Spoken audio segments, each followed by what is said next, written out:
whether you just met her now or for me knowing her since I was a little girl, she's never changed. She's still a beautiful person inside and out, excellent actress, Yes. wonderfully talented, and she's a lot of fun. She looks sort of, some people think that when you're acting, right, that this is really you. Right. But Tita Boots has always had this very sincere part of her, and wanting to help, that's inherent in her. And so we're very happy to be helping her as well. This is the Scorecard, where you score the latest sports news and in-depth views. I'm Anton Rojas. And I'm Erica Christensen. Luka Doncic's shocking trade to the Lakers costs him $116 million. Trump signs executive order banning transgender athletes from women's sports. Buds Wenceslao talking about helping build the future of sports through Parka. The Scorecard. Sports is our business, and business is our sport, right here on the Billionario News Channel. Up next on Billionario News Channel.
Kami, sa panig namin, iniisip namin at naniniwala kami na sapat ang aming mga ebidensyang inilatag. Na-insight yung kanyang mga followers, yung mga ibang tao, na para bang gusto na nilang mag-alsa. Yung threat niya ay nalathala naman eh. Sinabi niya, no joke, 2 beses pa. So we take that seriously. Mas lalo pa raw bumigat ang mga paratang laban kay VP Sara ayon sa ilang mambabatas. Matapos ang rekomendasyon ng NBI na patawan siya ng mga kasong kriminal, ang bisa naman hindi na raw nagulat, as expected lang ang kanyang reaksyon. Magandang gabi, ako po si Pinky Webb. Simulcast tayo sa DWAR Abante Radio at 94.7 Mellow BFM. Mapapanood din tayo sa Abante Teletabloid sa SkyCable. Simulan na natin ang agenda. NBI, pinakakasuhan si VP Sara sa DOJ dahil sa umano'y pagbabanta nito kay Pangulong Bongbong Marcos. Ang bise, hindi na raw nagulat. PBBM, binanata ng mga kalaban sa politika habang ikinakampanya ang kanyang mga pambato sa senatorial race. Ang maanghang niyang patutsada, abangan. Puerto Princesa City nasa state of calamity na dahil sa matinding pagbaha. Hindi bababa sa 3 patay. US President Donald Trump at billionaire backer Elon Musk magkasamang binatikos ang USAID. Tinawag nila itong corrupt at incompetent. Socialite na si Tessa Prieto, sangkot nga ba sa syndicated estafa? Mga kinakaharap niyang issue, sasagutin niya mismo live. At makukulay na Mexican-inspired dishes, hatid ng bagong restaurant sa Makati City.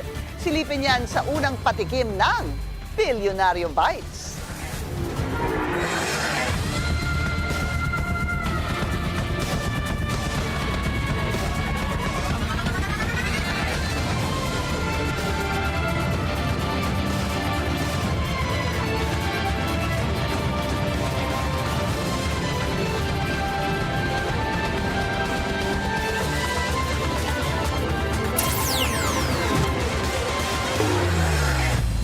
Grave threats at inciting to sedition, yan ang mga kasong inirekomenda ng NBI laban kay impeached Vice President Sara Duterte. Kaugnayan ng umano'y banta ng bise laban sa first couple at Speaker of the House. Ang detalye sa agenda report ni Hannah T. She is the first Vice President po na nag-recommenda kayo na mag-file ng charges. Yes, kasi siya ang first Vice President na nag-threaten sa Presidente. Wala namang dati.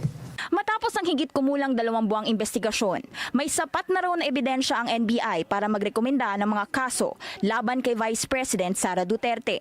Grave threats at inciting to sedition ang posibleng harapin ni VP Duterte. Nag-ugat ang rekomendasyon ng NBI sa isang Zoom press conference ng bise noong November 2024. Doon niya sinabi na meron siyang kinausap na tao para patayin si Pangulong Bongbong Marcos, First Lady Liza Araneta Marcos at Speaker Martin Romualdez sakaling mapatay siya. Na-incite yung kanyang mga followers, yung mga ibang tao na para bang gusto na nilang mag-alsa. Yung threat niya ay nalathala naman eh. Sinabi niya, no joke, 2 beses pa. So we take that seriously. 2 beses isinagpina ng ahensya si VP Sara para marinig ang kanyang panig, pero hindi ito sumipot.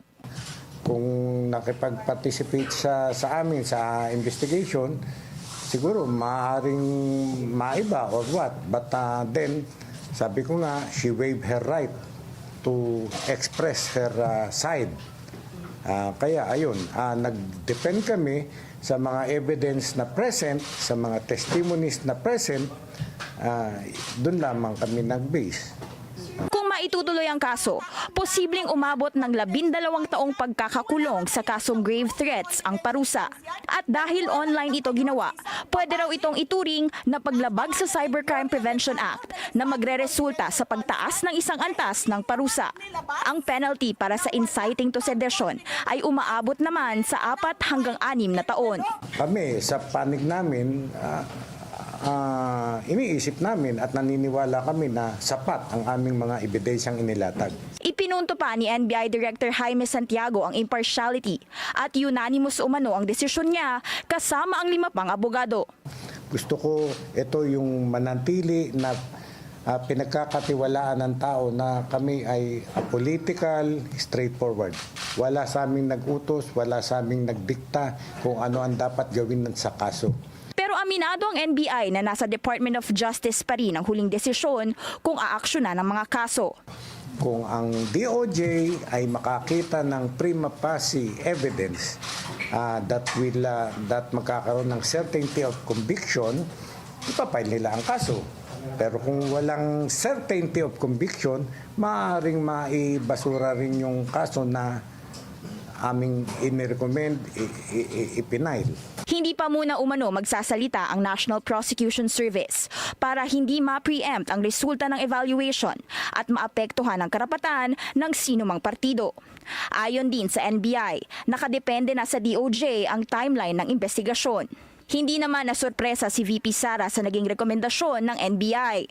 Simple lang ang naging reaksyon nito na ipinadala sa media kanina at sinabing as expected. Laman din sa articles of impeachment laban kay VP Sara ang mga paratang na inciting to sedition at grave threats na inendorso ng higit 200 mambabatas mula sa mababang kapulungan. Para sa agenda, Hannah T., Bilyonaryo News Channel. Walang epekto ang rekomendasyon ng NBI sa impeachment ng pangalawang Pangulo. Iginiit naman ng isang leader ng Kamara na dapat simulan na ang paglilitis ni VP Sara. Alamin kung bakit sa agenda report ni Zandro Ochona. Hindi apektado ang impeachment matapos maglabas ng rekomendasyon ng NBI para makasuhan si Vice President Sara Duterte ng grave threats at inciting to sedition matapos niya umanong pagbantaan ng Pangulo, ang First Lady at ang Speaker. Ito ang tingin ni Senate President Chis Escudero. Sa katunayan, maaari pa raw na magsabay ang mga pagdinig dahil posibleng parehong mga dokumento at mga witness ang gagamitin sa parehong paglilitis. An impeachment court, like any court, is a passive body. Wala kaming gagawin. Hindi to parang investigasyon ng Senado na mag-iiso kami ng sabina para sa mga ebidensya o testigo na magpunta. Trabaho yan ng magkabilang panig ng prosecution at ng defense. Nilinaw naman ni Senate Majority Leader Francis Tolentino na hiwalay ang rekomendasyon ng NBI at ang isasagawang impeachment trial. Any conviction, any acquittal will not implicate the provision on the principle of double jeopardy. Even if you're acquitted, a case can be filed against you. Even if you're convicted and removed from office, a criminal or civil case can be filed against you. Sang-ayon naman sa pananaw na ito si ACT Teachers Party List Representative Franz Castro. Pero nanindigan siyang dapat mapanagot ang pangalawang Pangulo sa mga bantang ginawa niya. Para sa amin ang dapat siya mapanagot on a criminal, no, depende doon sa yung recommendation ng NBI.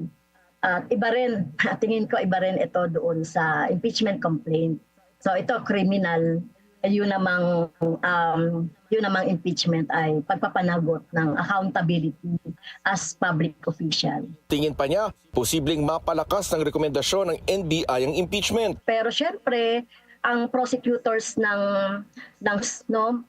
magkakaroon din sila ng sarili nilang mga documents, sarili nilang mga investigation. So, not necessarily depending on the NBI findings. Para naman kay House Assistant Majority Leader Representative Jude Asidre, hanggat hindi nasisimula ng impeachment trial, ay lalong tumitindi ang banta sa Pangulo. Giit pa niya, marami ang pwedeng mangyari sa first couple at Speaker Martin Romualdez sa 5 buwan bago masimula ng paglilitis. Hindi na anya ito usapin ng legal technicalities kundi tungkol sa pagsiguro sa kaligtasan at katatagan ng bansa. Para sa agenda, Zandro Ochona, Billionaire News Channel. Pinababalik ni dating Chief Presidential Legal Counsel Salvador Panelo sa law school si NBI Director Jaime Santiago. Anya, walang basihan ang rekomendasyon ng ahensya ni Santiago. Nakasuhan si VP Sara ng grave threats at inciting to sedition. Tainted with politics din daw ang hakbang ng NBI at bahagi umano ng demolition job para sirain ang tsansa ni Duterte sa 2028.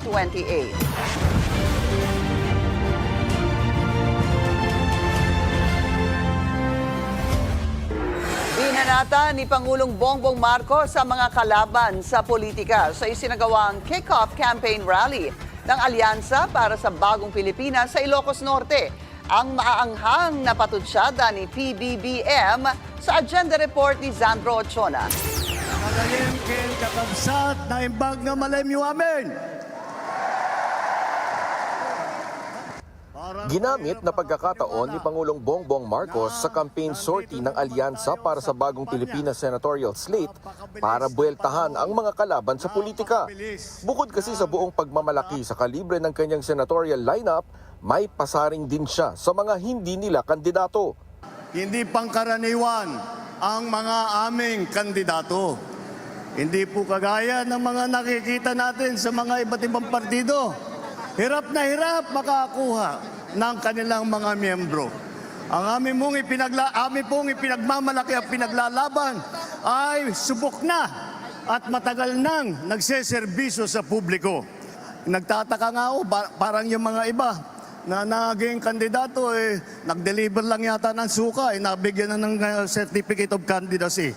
Dahil wala ang ikukumpara sa ating mga kandidato. Binigyang diin din niya ang record ng mga napili niyang kandidato, mga datihang senador, kongresista, mga nagsilbi sa mga lokal na pamahalaan at iba pa na tila pasaring sa mga kandidato ng nakaraang administrasyon. Tignan niyo po ang record ng ating mga kandidato. Wala sa kanila ang may bahid ng dugo dahil sa tukhang. Wala sa kanilang kasabwat sa pagbulsa ng sako-sakong pera, pinagsamantalaan ang krisis ng pandemya, pinabayaan ang ating mga kababayan na magkasakit at mamatay. Habang bumuelta rin siya sa pagiging pro-China ng ibang kandidato. Wala sa kanila ang mga pumapalakpak sa China at natutuwa pa kapag tayo ay binobomba ng tubig. Tinatamaan ang ating mga Coast Guard, hinaharang ang ating mga mangingisda, ninanakaw ang kanilang huli. At bukod pa ron ay inaagaw pa ang mga isla natin para maging bahagi ng kanilang bansa. Mayroon din siyang tinawag na bulaang propeta. Wala po sa kanila ang tilang sakristan ng isang bulaang propeta na nasasakdal dahil sa pagyurak sa ating kabataan at sa ating kababaihan. Wala sa kanila ang tagataguyod ng pugad ng krimen, ng sentro ng paglalapastangan ng mga kababaihan na mga pugo. Maski ang nakaraang administrasyon, hindi nakaligtas sa pagtutsyada niya. Tayo ba ay papayag na babalik sa panahon gusto ng kung kailan gusto ng ating mga liderato maging probinsya tayo ng China? Babalik ba tayo sa nakaraan na ibinubugaw ang ating bayan bilang isang sugalan ng mga dayuhan? Mula sa baluarte ng mga Marcos sa Luzon, bukas ay sa Iloilo naman papunta ang admin senatorial candidates para manligaw ng boto. Para sa agenda, Zandro Ochona, Bilyonaryo News Channel. Nanumpa na si bagong COMELEC Commissioner Noli Pipo. Pinangunahan ni Chairman George Garcia ang oath-taking ni Pipo kanina umaga sa COMELEC headquarters sa Intramuros, Manila. Mahigit 3 dekada nang nasa poll body si Pipo. Dumalo rin sa kanyang oath-taking ang pinalitan niyang dating Commissioner Marlon Casquejo. Itinalaga ni PBBM si Pipo noong Lunes kasabay ni Commissioner Nori Tangaro Cignal. Socialite na si Tessa Prieto itinanggi ang alegasyong sangkot siya sa syndicated estafa. Live natin siyang makakasama susunod sa agenda.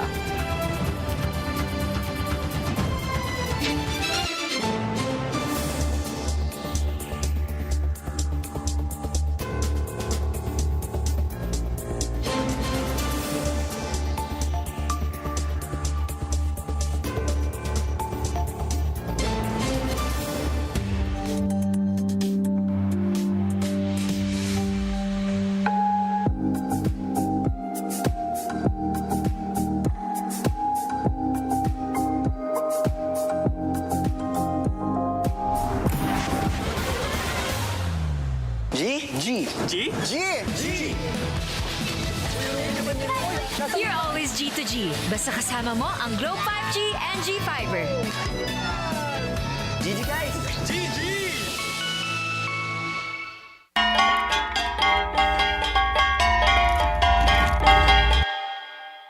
Sa bahay namin wala po kaming kuryente. Madilim, walang ilaw.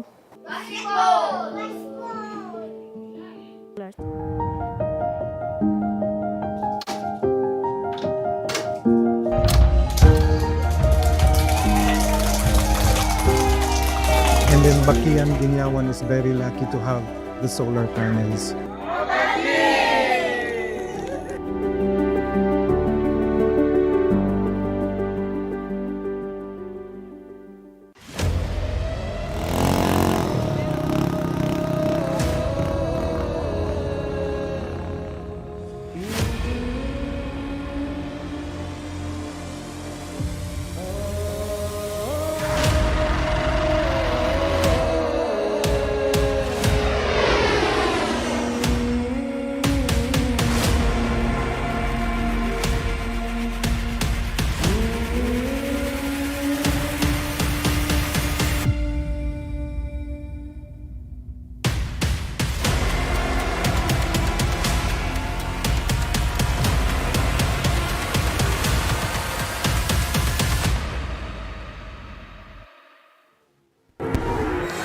Kailangan na bang simulan na tapusin sa 19th Congress ang impeachment trial ni VP Sara? Iba-iba ang posisyon ng ilang mga senador. Yan ang agenda report ni Agatha Gregorio.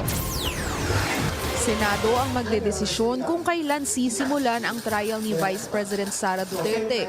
Yan ang pahayag ni Senate President Chis Escudero sa kabila ng samut-saring opinyon sa kung dapat ba'y agaran o hindi ang pagbuo ng impeachment court. Meron ng jurisdiction ang Senado dyan sa kasong yan dahil tinanggap na namin eh. mag-convene man o hindi yung korte to receive evidence, mag-iiso na ng mga jurisdictional orders ang impeachment court na ito. Kaugnay ng pagpapasagot, na pag-usapan na natin yan, pagpapasagot sa nasasakdal at paghingi ng tugon doon ng prosecution naman. Naka-adjourn sa ngayon ang Senado kaya hindi pa makapag-convene sa plenaryo bago mag-Hunyo. Sinabi naman ni Senate Majority Leader Francis Tolentino na dapat makonvene at manumpa ang impeachment court habang nasa 19th Congress pa. Maaalalang sinabi ng Senate President na gagawin ang paglilitis pagkatapos pa ng ika-4 na sona ng Pangulo sa Hulyo. But I agree and respect the decision of SP that the trial should proceed after SONA kung yun yung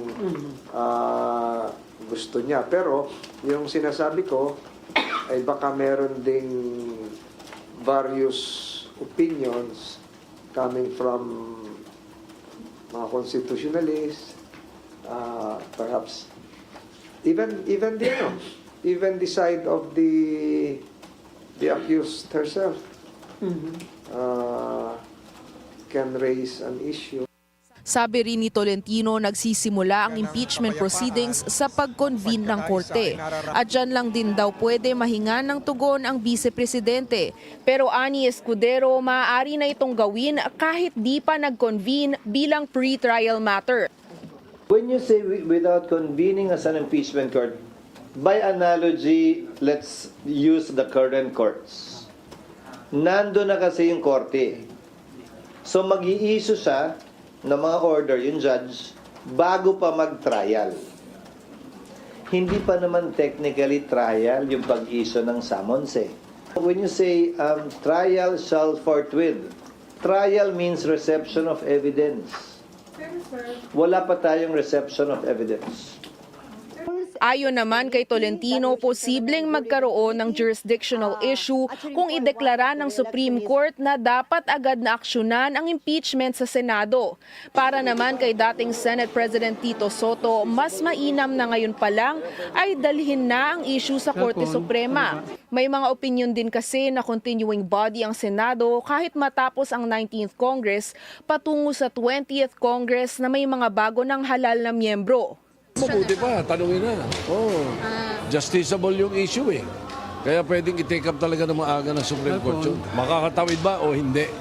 Based on those two rules, both of the impeachment court, the rules of the Senate as an impeachment court, and the rules of the Senate as a legislative body. Sa gitna ng mga tanong kung agaran ba o hindi ang pagsisimula ng paglilitis dahil na rin sa salitang forthwith na nasa Constitution, ani Tolentino may karapatan ang sino mang akusado sa isang speedy trial. Pero kung hindi pa rin magsimula ang paglilitis sa isang buwan, dapat ani ay pag-aralan ang kahulugan ng nakasaad sa batas. Para sa agenda, Agatha Gregorio, Bilyonaryo News Channel. Nasa gitna ng dalawang maiinit na legal battle ang socialite na si Tessa Prieto. Kabilang dyan ang umano'y pagkakasangkot niya sa syndicated estafa. Pero ayon kay Tessa, walang basehan ang paratang sa kanya. Yan ang agenda report ni Francis Folde. Sino ba kasing may gusto maging extra? Yan ang pabirong hirit ni Tessa Prieto sa reklamong syndicated estafa na isinampa laban sa kanya ng negosyanteng si Salud Bautista. Kinakabahan man, all smiles pa rin ang socialite/fashion icon nang ihain ng kanyang counter affidavit sa Makati Prosecutor's Office noong January 20. Giniit kasi ni Tessa na hindi naman siya ang main character sa kaso. Mariin din niyang itinanggi ang mga paratang sa kanya na anyay walang basihan. Hindi na niya idinitalya ang mga aligasyon, pero depensa ni Tessa, never sang nasangkot sa kahit anong fraudulent business transaction. Wala raw sang niloko at kinuhanan ng pera. Bukod kay Tessa, may 5 pang respondents sa kaso, kabilang ang ex niyang si Angel Chua. Pero kung dito, parehas silang akusado, sila naman ang magkatunggali sa hiwalay na legal battle. Inakusahan kasi ni Tessa ng paulit-ulit na physical abuse si Angel sa loob ng kanilang 11-month relationship. At one point, binidyohan pa raw mismo ni Angel ang kanyang pambubugbog. Noong Setyembre, sinabi ng Makati City Prosecutor's Office na may probable cause to charge Angel. with violation of the Anti-Violence Against Women and Their Children Act. Pero nag-file si Angel kamakailan ng petition for review sa DOJ. Sa harap ng mga kaso, okay naman daw si Tessa at wala siyang pinagsisisihan. Para sa agenda, Francis Polbe, Billionario News Channel. At makakausap po natin ngayon si Tessa Prieto. Tessa, welcome to the show. I'm so happy to be here. Nice to see you. How are you? Kamusta ka after itong mga kaso at kontrobersya? Grabe. I think na, I thought I was at peace already with everything. But kasi kinaso ako, so syempre I have to defend myself, di ba?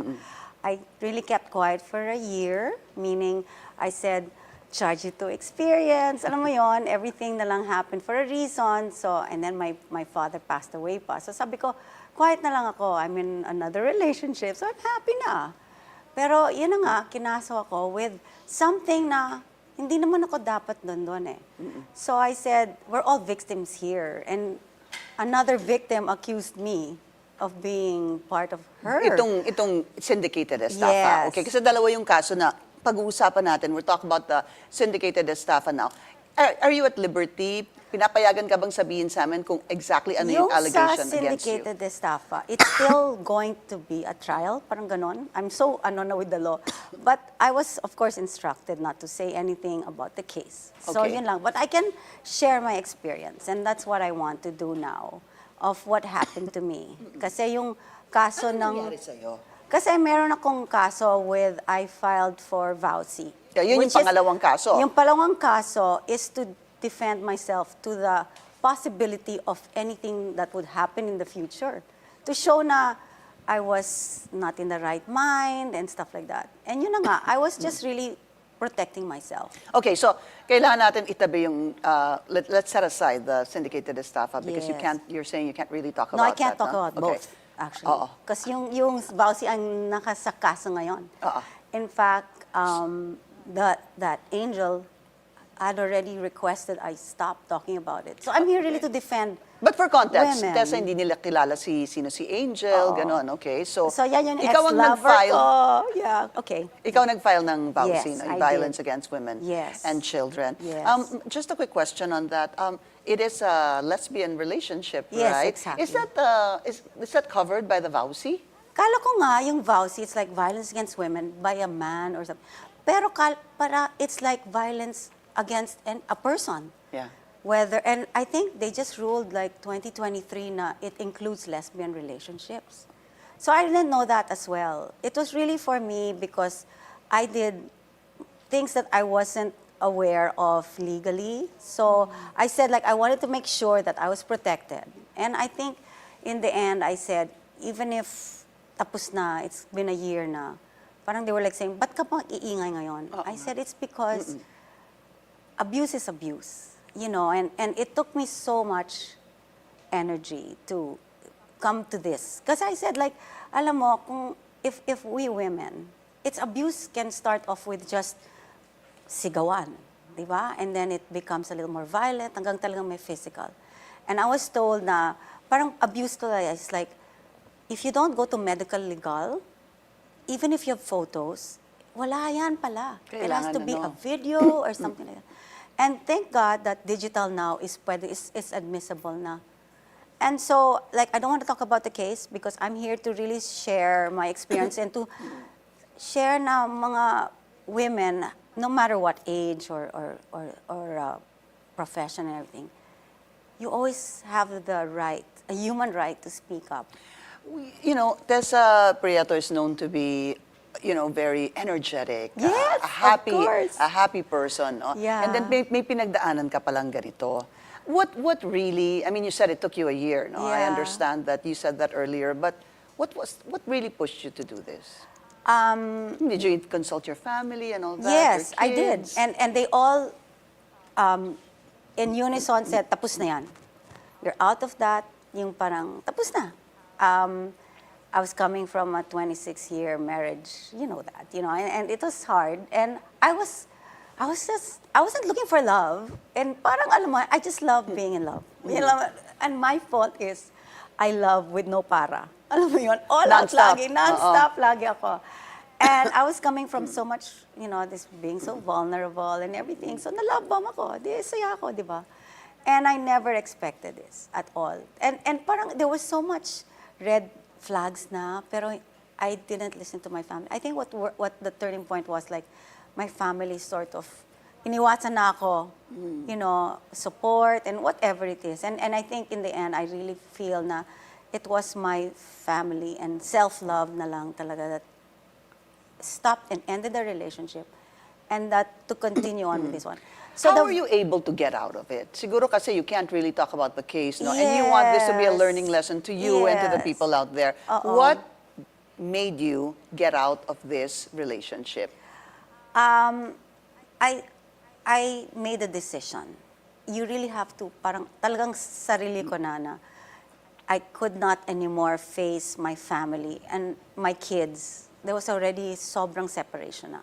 And I said, I was, in the end, I'm a single mom, and I wanted to not put my life in danger, plus my kids and my relationship with them. So I'm gonna cry. But anyway, so I said, because you're such a loving mom. Yes, and so I said, if I had to choose between staying in love and at the cost of my family, or self-love, it's not worth it. It's not worth it. And I was thinking, I think as being selfish. Alam mo yan, yung parang, I deserve to be in love. I deserve this life after a marriage that ended, na talagang trinay kong iayos yung marriage ko. And then I had everything na, I'm an expert now. Rebound love, and now love wins, whatever. Lahat na. And really, at this point in my life, I feel that I realized that maybe my purpose is to help other women speak up also, and encourage them. Encourage them. And it's not like, you have to go all out the way I am now. I didn't want this. It was just that nag-iingay lang ako because I was put to, a trial and cases against me. And I just realized even like how much bail for a vowsy case is. It's like 2,000 pesos. Ganun kababa. Ganyan kababa. So kaya pala walang mga kaso na it ended. So the abuser will just abuse the other person hanggang ayoko nang i-dismiss na lang yung case or withdraw, or they'll pay na lang the hanggang may mapagod. Hanggang may mapagod. Well, what was the learning lesson for you in all this? Don't love too much. No, my learning lesson, everything is a choice. You cannot blame someone for where you are, and you cannot force another person to change and make your life, in a different sense. If your core values is like your family and your self-love and the things that are right and wrong. There was already a point that I was already, alam mo yon, bahala na. Parang I wanted to go that, you and me against the world, because I deserve this. I deserve to be, I was already, how would I say that? I was already in my, parang empty nesting na. So I deserve to be happy also. I thought I was happy then being married for 26 years, and then yung pala, hindi pala. I was, but the other person was not. Like I said, I am not looking back anymore to move forward. Yeah. Okay. You're happy now? Yes, what is the state of Tessa's heart now? Of course, I'm in love again. Like I told you, may tao talagang mamahalin. I mean, like really just, I need to be in a relationship, I guess. Because I just share so much love, and I need some bouncing, And even if they don't, you know what I mean? Maski hindi, And I think you know my personality also. Yeah. So looking, moving forward, yes. How do you see, the next probably months in your life together with these two cases, right, and your family and all your learning lessons and your new partner right now? I want, even if I know, the truth shall prevail, even if it takes so long, alam mo yon. And it's really standing for what you believe in. It's really being like an advocate for women. I mean, I'm at this point now, senior citizen. So I feel like I've lost my sense of direction and purpose for a while, and now I know where I'm going. You're on the right track. I'm so excited. I have a new show here, And Billionaire News Channel. you're on the right track, Yes, ha? and it's mentally, all about love. physically, And it's all about yeah. love, yes. Okay, kasi physical naman talagang you're a very fit person. Yes, you're very athletic. right, Yeah. I'm so excited because, you know, when we were discussing what show to have in Billionaire News Channel, I said it was supposed to be about healing and stuff, but I realized, no, it's about love. Yeah. I'm going to feature couples that have endured everything, anniversaries, newlyweds, 10 years, 5 years, 25 years. And, you know, it's so exciting. It's so exciting. And we won't tell them first who your pilot guests will be. We'll talk about that off the air. Para Yes, para of course, exciting. Something to look forward to. Yes, Tessa, right. welcome to the Billionaire News Channel. Thank you so much for so sharing much. Yes. your story with us. I am so glad. Thank you. At bukas po ang Billionaire News Channel para sa panig ng complainant na si Salud Bautista. Ito po yung sa syndicated estafa. Sa panig naman ni Angel Chua, sinabi ng kanyang kampo na kumpiyansa silang mababasura ang kasong estafa dahil sa kakulangan ng ebidensya. Puerto Princesa sa Palawan, nasa state of calamity na dahil sa matinding pagbaha. Susunod yan sa agenda.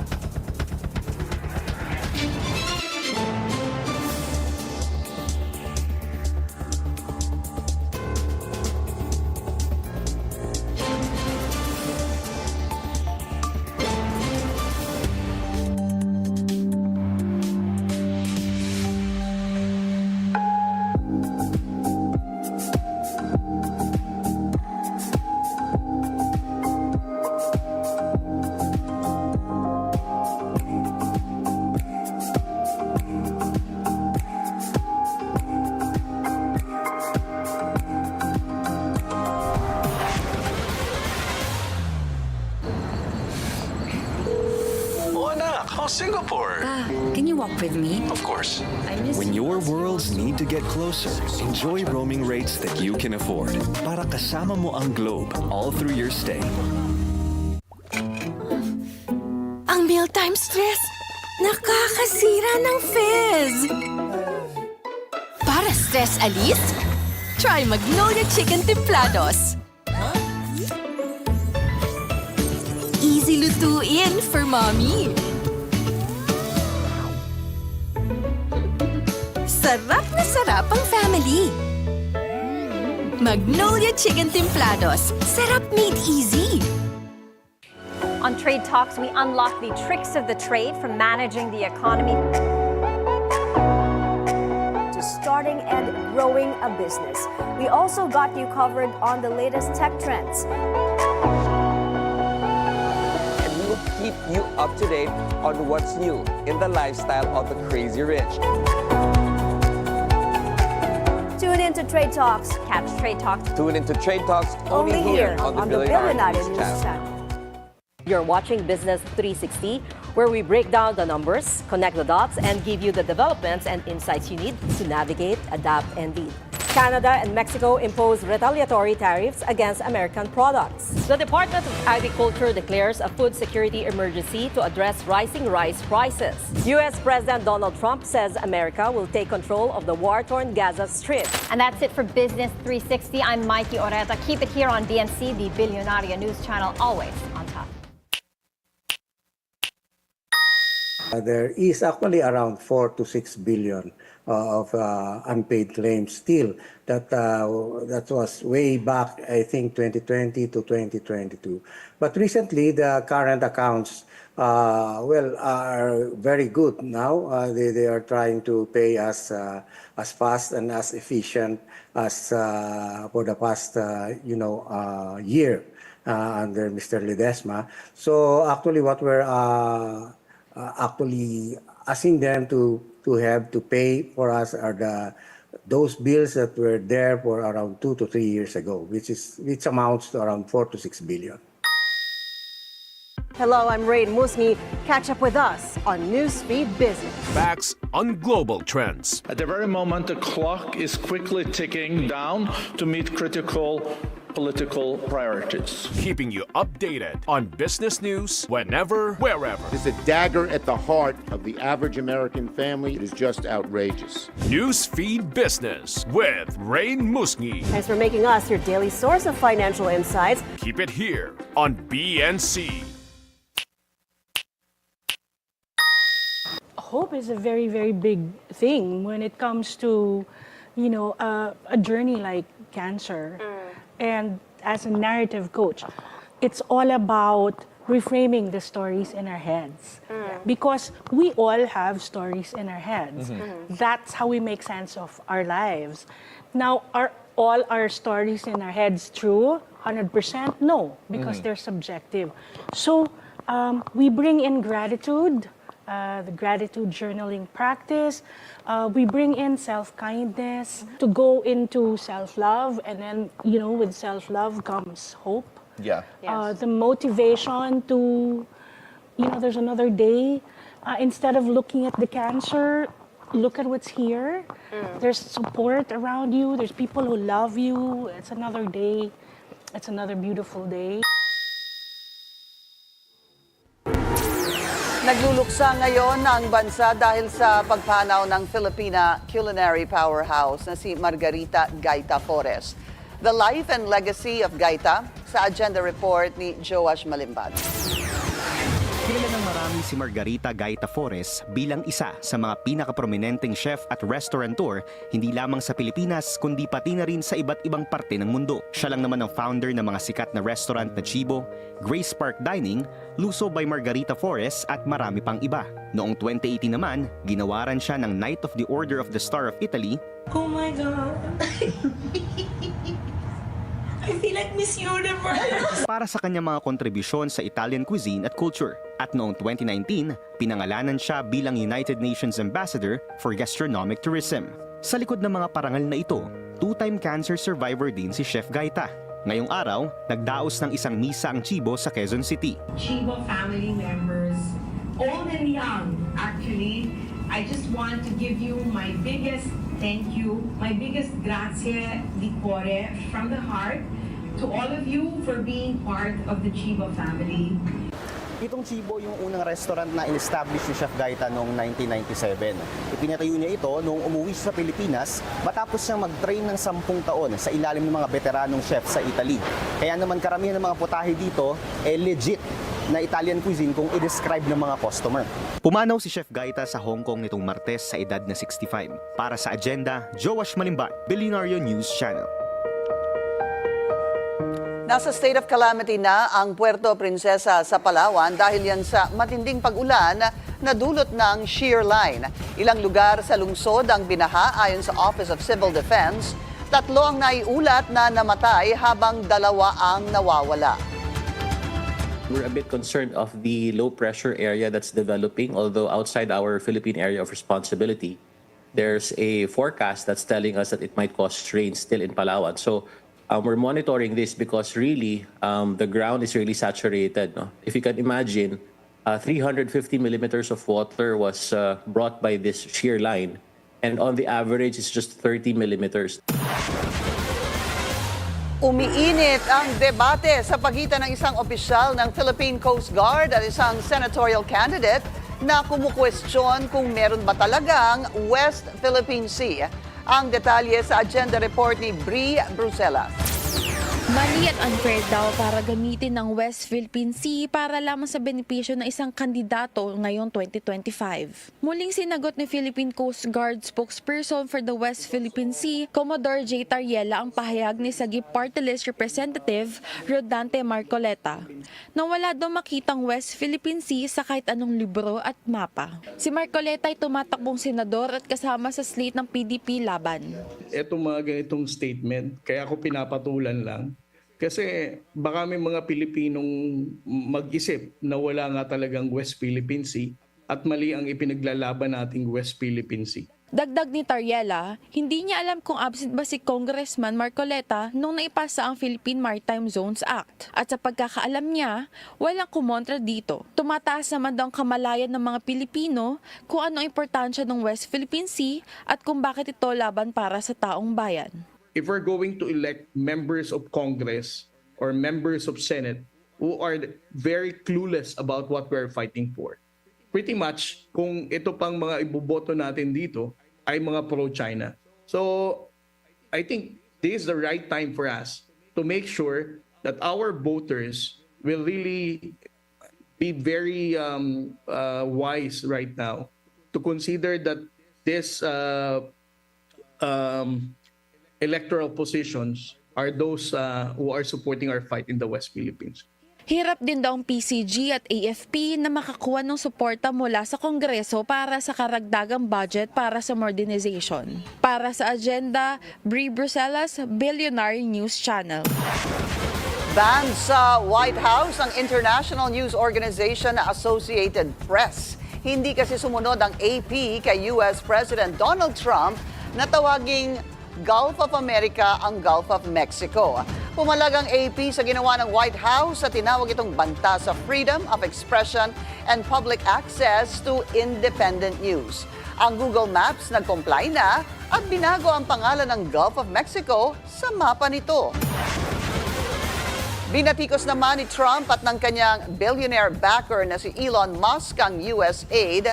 Sa meeting nila sa Oval Office, tinawag ni Trump at Musk na corrupt and incompetent ang Foreign Aid Agency. Si Musk ang namumuno sa Department of Government Efficiency na inatasan ni Trump na tapyasan ang federal spending. I think that there's some worthy things, but overall, if you say what was the bang for the buck, I would say it was not very good. And there was far too much of what USAID was doing was influencing elections in ways that I think were dubious and do not stand the light of day. When you look at USAID, that's one. We're going to look at the military. We're going to look at education. They're much bigger areas, but the USAID is really corrupt. I'll tell you, it's corrupt. It's incompetent, and it's really corrupt. We have massive amounts of fraud that we caught. I think we probably caught way over a lot of billions of dollars already in, 2 weeks? Yes. And it's going to go to numbers that you're not going to believe. Patuloy ang pagtaas ng presyo ng itlog sa Amerika at may mga tindahan pa na nag-limit lang sa 1 dosena ang pwedeng bilhin ng mga customer. Lumala ang egg supply shortage dahil sa bird flu outbreak. Simula Abril noong nakaraang taon, halos 70 tao na ang infected ng H5N1 virus. Karamihan sa kanila, mga magsasaka. Apektado rin ang mga baka kaya bumaba ang milk output. The price of eggs has gone up because of the supply-demand relationship. It's a highly inelastic commodity, which means it doesn't. The demand for it doesn't move when the supply is tightened, and so the price moves up. Unfortunately, with it, and that time span that we talked about for the development and the bringing that system back onto line, that delay makes it for very tough supply chain management. Naaalarma ang Management Association of the Philippines sa pagkaantala ng Metro Manila Subway Project dahil sa mga right-of-way dispute. Sa programang Follow the Money ng Billionaire News Channel, sinabi ni MAP Chairman Eduardo Yap na dapat ma-resolve agad ng Transportation Department ang issue. Isa raw kasing game changer para sa business and investment landscape ng bansa ang subway project na nagkakahalaga ng 488 billion pesos. Ito ang magiging unang underground mass transit system ng Pilipinas. It is more a right-of-way problem wherein the rights of the landowner will be respected and that the government may take hold of that property underneath. So it's a matter of negotiation and that the government be vested with all the rights and the authority to do it. Naglunsad ang pamahalaan ng isang trade show para mas mapaganda ang packaging ng mga produktong Pinoy at makahabol sa kalidad ng mga produktong banyaga. Ang detalye sa agenda report ni Sujin Kim. Sa patuloy na pag-unlad ng food and beverage industry, isinusulong ng Trade Department ang malawakang paggamit ng mga modernong makinarya para sa food processing and packaging upang mapabilis ang produksyon at mapababa ang waste and energy consumption. Kasabay ito ng paglulunsad ng pinakamalaking food processing and packaging trade show sa bansa, ang ProPac Philippines 2025, kung saan mahigit 250 companies from 25 countries ang nakilahok, kasama ang hindi bababa sa 12,000 trade buyers. Aminado ang DTI na nahuhuli ang Pilipinas sa aspeto ng product packaging kumpara sa ating counterparts. In truth, we are lagging behind. Sometimes if you put two products that's side by side, the packaging of one is better, but ours tastes better. But since the packaging is nicer on sometimes with our counterparts, yun ang nabibili rather than ours. Bukod sa pagpapaganda ng packaging, tinututukan din ng industriya ang sustainability sa production process, kasabay ng lumalakas na demand para rito. Of things happening now with regards to packaging, especially in plastics, sustainability is no longer a trend in packaging. It is a necessity. Consumers are increasingly demanding eco-friendly choices, and businesses are facing growing pressures to reduce their environmental footprint. Kaugnay nito, tinutulak din ng DTI ang pagkakaroon ng repair at after-sales service ang mga makinang binibili ng pamahalaan para sa Shared Service Facilities o SSF. Ang basic requirement ko lang ngayon for us to be able to buy these machines as a shared service facility is they must have repair and yung after-sales service. Kasi sometimes the machines are running and then pag na-stuck, wala na siyang pyesa, wala na siyang parts, wala na rin siyang repair. And we also need to constantly train the people or the MSMEs that will use these machines. Ilan sa mga makinaryang binibigay ng gobyerno sa MSMEs ng libre sa ilalim ng SSF program ay ang pang-packaging, printing, bottling at cold storage. We are opening doors to a future of innovation, collaboration, sustainable growth, and of course, advancement in the industries, which is something that we very much need here in the Philippines. Let us continue to work together to push forward the boundaries of packaging excellence and create solutions that drive both industry growth and environmental sustainability. Isinusulong ang paggamit ng mga makabagong packaging solutions na gumagamit din ng mga recycled materials bilang input nito. Sa pamamagitan ng mga teknolohiyang ito, natutugunan ang lumalaking demand para sa sustainable packaging habang napapanatili ang kalidad ng mga produkto. Para sa agenda, Sujin Kim, Billionaire News Channel.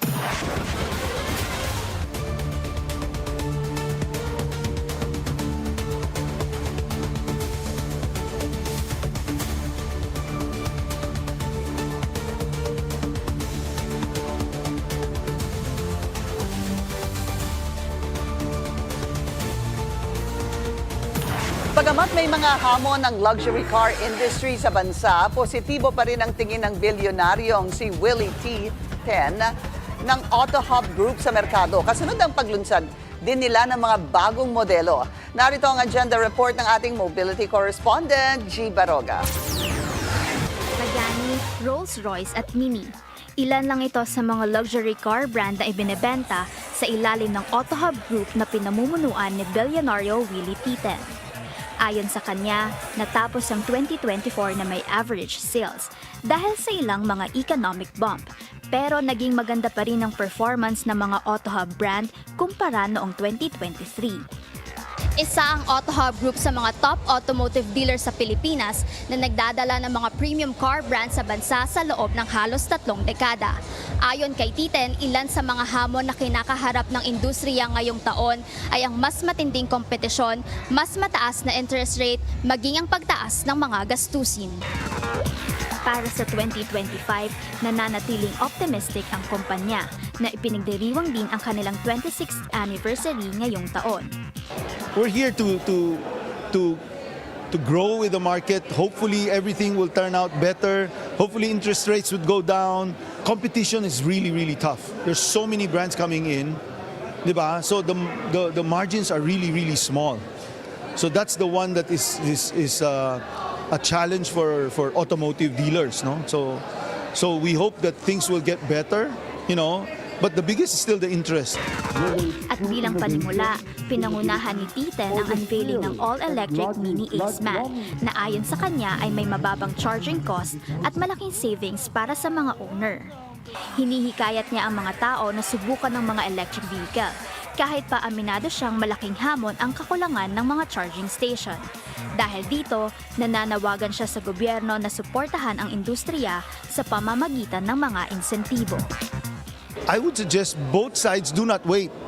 The charging station owners should try to build charging stations. The EV owners or the future EV owners should consider buying EV now. And so that sabay na lang instead of waiting for each other. But again, this will only happen if the government will really strongly support the EV charging stations. Nilaunch din ang all-new Mini Cooper 5-door kasabay ng Aceman bilang parte ng pagdiriwang ng Mini ng ika-15 taon nito sa Pilipinas. We're also celebrating the spirit of big love that defines Mini. Whether it's through innovation, sustainability, or the thrill and longing of driving the Mini. Mini has always been here. It has always been about community, connection, and creativity. Nagkakahalaga ang Aceman ng 3,550,000 pesos. Ang Cooper 5-door naman ay nasa 3,799,000 pesos. Para sa Agenda, G. Baroga, Billionario News Channel. Isang bagong Mexican dining destination ang nagbukas sa Legazpi Village sa Makati City. Silipin natin yan sa Billionario Bites, ang weekly guide para sa mga bagong restaurant sa bansa. Hatid ng ating lifestyle host, Marie Lozano. Nagtrabaho sa 3 3-star Michelin restaurants bago pa mag-30.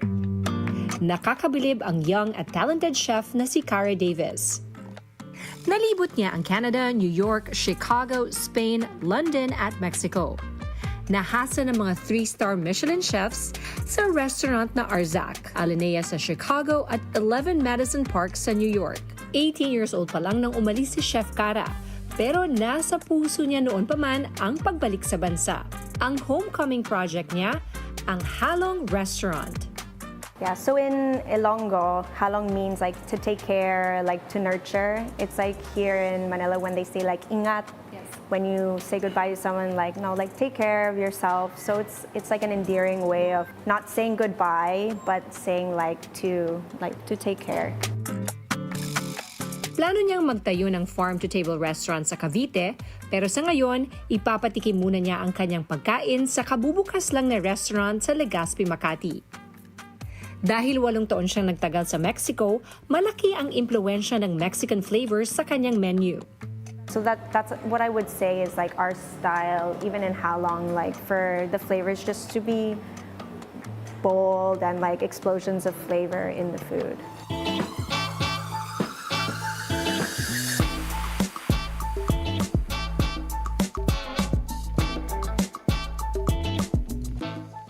Makulay ang pagkain, nagigising sa natutulog mong panlasa, lalo na sa paggamit niya ng iba't ibang klaseng Mexican chilies.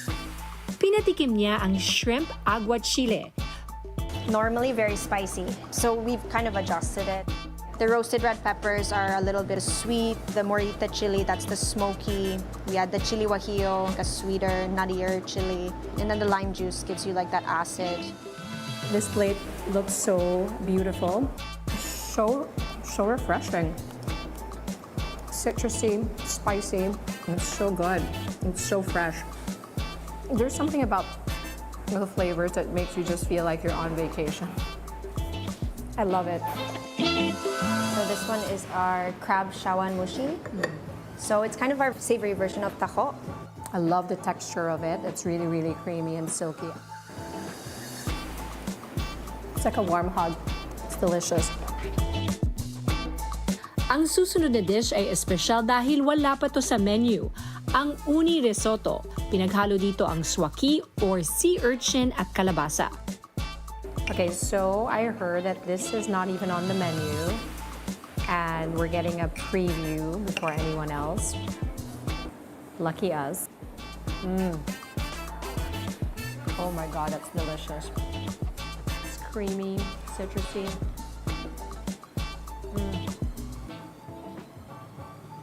That muscles on top is perfect. Next up, ang bone marrow. May kakaibang twist din ito. So it's just been roasted with a numprick glaze. So you have your dried shrimp, tamarind, caramelized shallots, piloncillo. Then we just topped it off with some birria, oxtail, ropa vieja. Then we have our house-made sardo with smoked chipotle butter. Yeah, it's like checklist. Sweet, savory, a little bit of spice. At syempre, may sweet ending. Ito ang must-try na sticky rice churros ni Chef Cara. Oh my gosh, it is so good. Look at that bite. That's absolutely perfect. Higit pa sa isang restaurant ang halong para kay Chef Cara. Ito ay espesyal na proyekto kasama ang kanyang pamilya. Bida rin ang cute niyang aso na si Roca, kung saan ipinangalan ang kumpanya ng kanyang restaurant. Mapapansin sa menu ng halong ang iba't ibang flavors ng travels ni Chef Cara. Ngayon gusto niyang kilalanin pa ang Filipino cuisine para makadagdag sa signature style at bold flavors ng kanyang pagluluto. Para sa Agenda, Marie Lozano, Billionaire News Channel. Ang daya talaga ni Marie. Ang sweet ending dyan, dalin mo ako sa halong, Marie. Yan po ang ating agenda ngayong gabi. Ako po si Pinky Webb. Sa bawat issue, may anggulo at ang balita, may agenda.